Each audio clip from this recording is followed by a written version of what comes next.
La noche de la ejecución, Robert Ressler se despertó justo después de medianoche, precisamente en el momento en que John Wayne Gacy moría. Ressler estaba sudando y tenía problemas para respirar. Estuvo mirando un cuadro, un regalo que Gacy le había hecho después de su primer encuentro, un autorretrato del asesino vestido de payaso. Muy buenas a todos. Yo soy Jimena, psicóloga en formación especializada en psicología clínica, y en este canal analizamos a criminales desde una perspectiva psicológica y criminológica, sin morbo ni justificación. Hoy vamos a analizar el caso de John Wayne Gacy, conocido como Pogo el payaso asesino, revisando su infancia, desarrollo, crímenes y posibles diagnósticos desde una visión actual. Comencemos.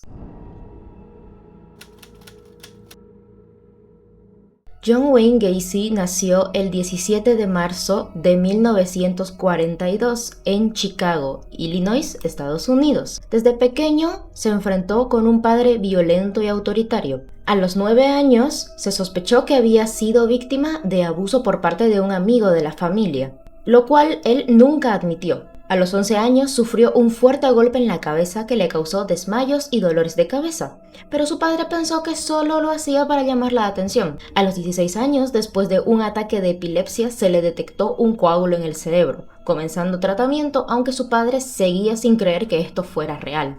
A pesar de no poder terminar la secundaria, logró alcanzar el éxito en la vida. A pesar de su apariencia y estatura, era descrito como alguien simpático e inteligente que tenía carisma, lo cual le ayudó a abrirse puertas. Decidió mudarse a Las Vegas en busca de trabajo, aunque fue difícil, consiguió un empleo en un depósito de cadáveres, donde destacó por ser un trabajador obsesivo con la limpieza.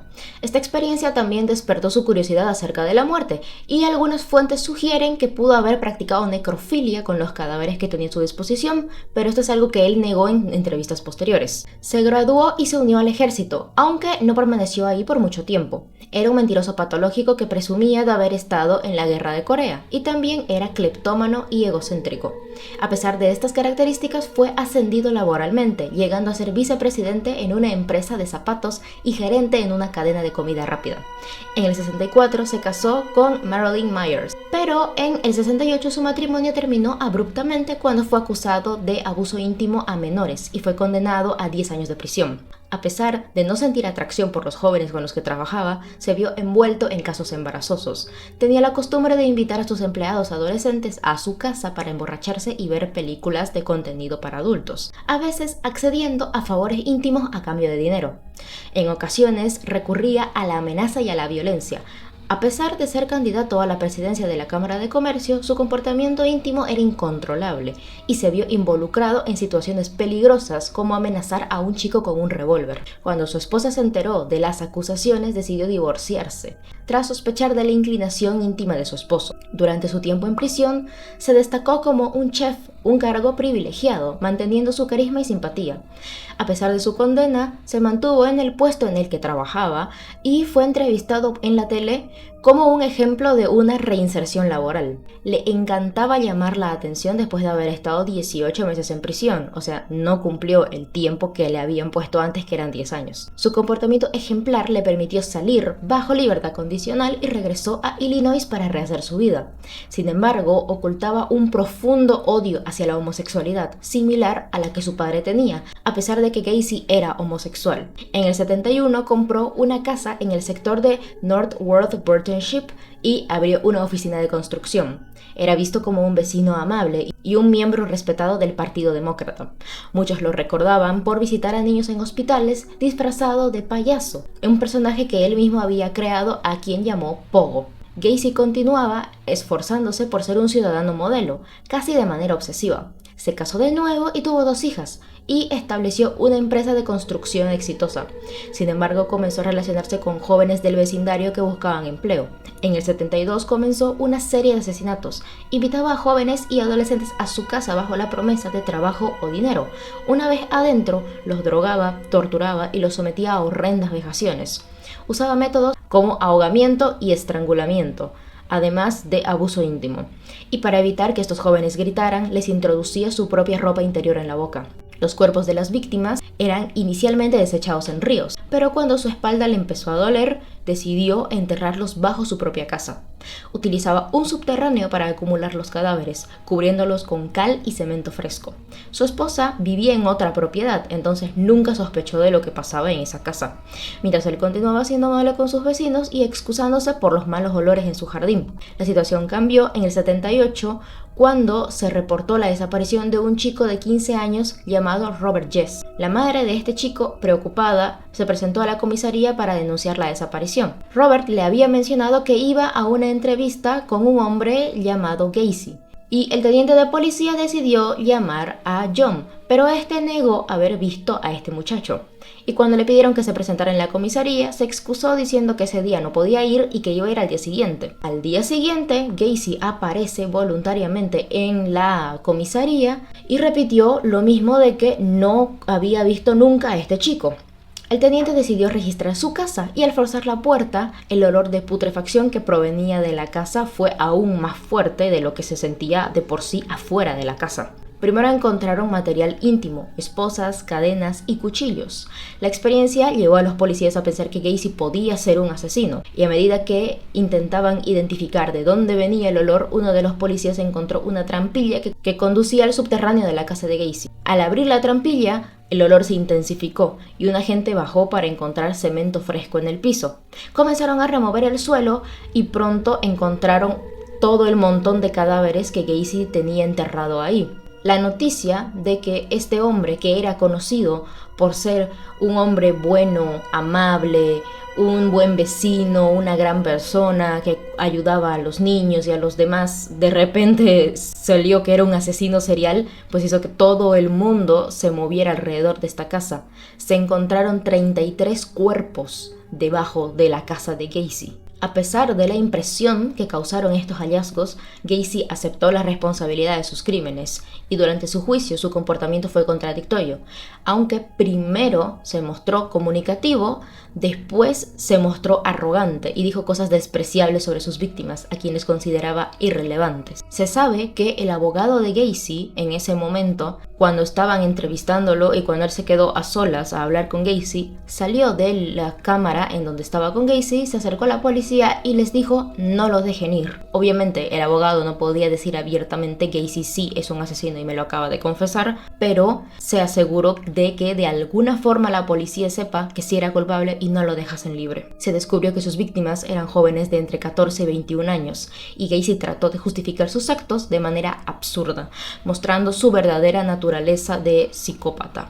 Expertos en la salud mental debatieron si Gacy tenía tal vez algún trastorno mental. Sin embargo, coincidieron en que sus acciones reflejaban más que todo un profundo desprecio hacia quienes pensaba él que eran homosexuales, aunque las víctimas no necesariamente lo eran todas. La defensa argumentó que su cliente sufrió de un estado de locura temporal y que por eso es que asesinó a estos muchachos y que simplemente era que tenían unos juegos íntimos que se salieron de control porque eran medio sadomasoquistas. Entonces, al ahorcarlos o sujetarlos con cuerdas, se le habría ido de las manos y se habrían muerto estos chicos. Pero durante el juicio, dos jóvenes que habían pasado por la casa de Gacy fueron a testificar que no era ningún tipo de juego, sino que realmente este tipo había querido asesinarlos. Entonces fue cuando Gacy fue descrito como un psicópata manipulador y sádico, y finalmente fue condenado a 21 cadenas perpetuas y a 12 penas de muerte en 1980. Pasó varios años en prisión antes de ser ejecutado,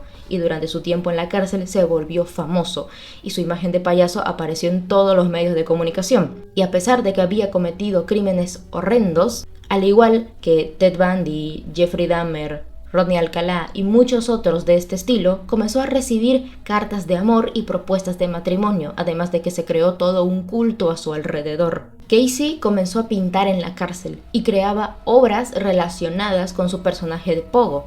De hecho, el clip que vieron al inicio del video es de el agente del FBI Robert Ressler, de cuando él había entrevistado a John Wayne Gacy y que Gacy le regaló una pintura que él mismo había hecho sobre sí mismo. Le regaló un autorretrato a Robert Ressler, que si no ubican quién es el que acuñó el término de asesino serial y es el que es representado como el agente Bill Tench en la serie de Mindhunter. John Wayne Gacy fue ejecutado el 10 de mayo de 1994. al mismo tiempo en el que Jeffrey Dahmer era bautizado. Es solo un dato esto. Las últimas palabras de John Wayne Gacy antes de ser ejecutado fue "bésenme el culo", y su cerebro fue donado para el estudio de la mente criminal, pero no se encontraron directamente ninguna anormalidad en su cerebro que pudiese justificar sus crímenes. Gracias a Gacy, la imagen del payaso asesino se volvió famosa y fue lo que terminó inspirando, por ejemplo, a Stephen King para crear al personaje de Pennywise en el libro de It.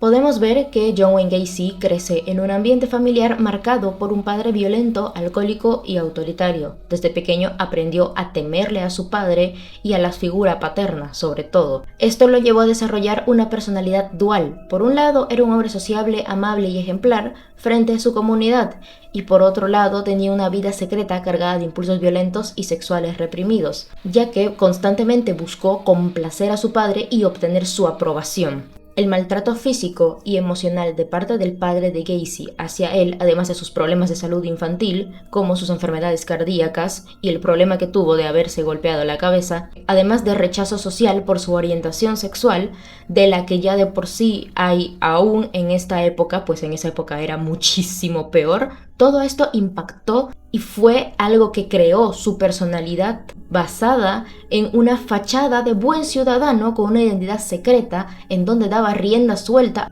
a sus deseos oscuros. Conectando a John Wayne Gacy con las teorías psicológicas de la actualidad, podemos ver bajo la teoría del delito racional de Derek Cornish y Ronald Clark que John Wayne Gacy planeaba sus crímenes de manera meticulosa, seleccionaba víctimas vulnerables y usaba engaños como ofertas de trabajo y shows de magia, porque él hacía shows de magia cuando estaba vestido de payaso con los niños, y evaluaba riesgos y ocultaba los cuerpos bajo su propia casa, porque de esa forma tampoco se arriesgaba al hecho de tener que salir a la calle llevando un cuerpo, porque lo podían ver, era mucho más fácil. En base a la teoría del desarrollo moral de Lawrence Kohlberg, podemos ver que Gacy se quedó en un nivel preconvencional, en donde sus decisiones estaban basadas en evitar consecuencias para sí mismo sin principios éticos universales, que son básicamente pensar en no le voy a hacer daño al prójimo porque es un humano al igual que yo y no merece eso, y por sentir culpa de hacerle daño a otra persona. Y en base a la teoría de la personalidad antisocial y psicopatía de Robert Hare,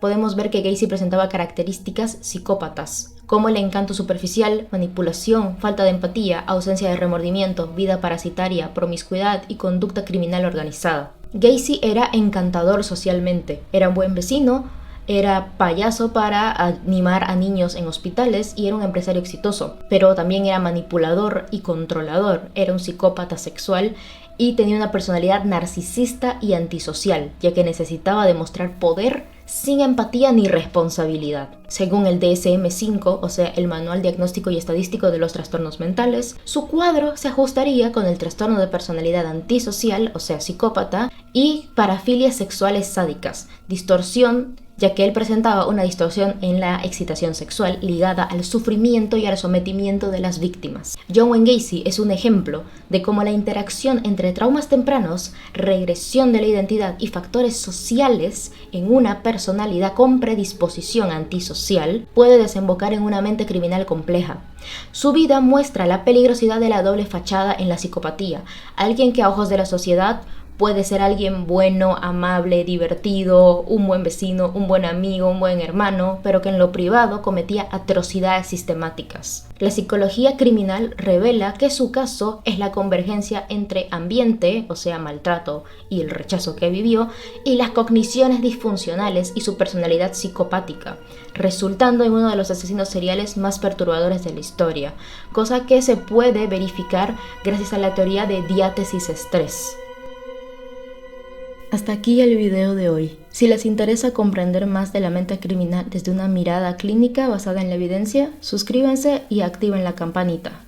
Pueden sugerirme algún otro criminal que quieran que analice en los comentarios. Y recuerden, entender no es justificar. Nos vemos en el próximo video. Adiós.